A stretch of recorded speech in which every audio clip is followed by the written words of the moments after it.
रात के ठीक 2 बज रहे थे। आसमान में बादल थे, हवा में नमी थी और सरहद के उस पार मौत जैसा सन्नाटा। लेकिन उस सन्नाटे में 6 परछाइयां आगे बढ़ रही थीं। ना कोई नाम, ना कोई पहचान, बस एक मिशन। साल था 1971। पूर्वी पाकिस्तान जल रहा था। गांवों से चीखें उठ रही थीं। लाखों लोग भारत की सीमा की ओर भाग रहे थे। दुनिया देख रही थी, लेकिन कुछ लोग चुप नहीं बैठे। भारत के गुप्त तंत्र के भीतर एक योजना बनी, इतनी गुप्त कि उसका नाम तक रिकॉर्ड में नहीं, लेकिन अंदर ही अंदर उसे कहा गया ऑपरेशन साया।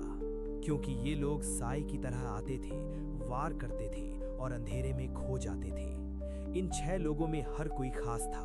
एक रणनीतिकार, एक विस्फोटक विशेषज्ञ, एक रेडियो और कम्युनिकेशन मास्टर, एक लोकल गाइड, एक स्नाइपर और एक सबसे युवा, सबसे निडर। उनकी पहचान तक एक दूसरे से पूरी साझा नहीं की गई थी। उन्हें सिर्फ अपना काम पता था।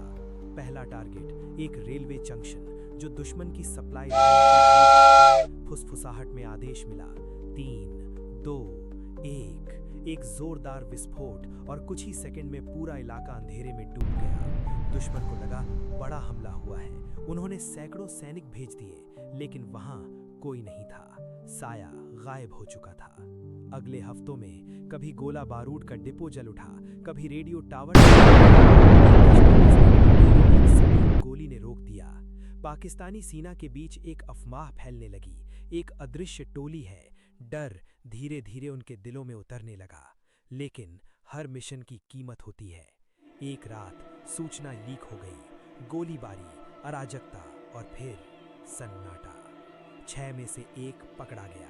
कहा जाता है उससे कई दिनों तक पूछताछ हुई, उससे नाम पूछे गए, ठिकाने पूछे गए, लेकिन उसने सिर्फ एक बात कही, मैं अकेला हूं। उसकी चुप्पी ने बाकी 5 की जान बचा ली।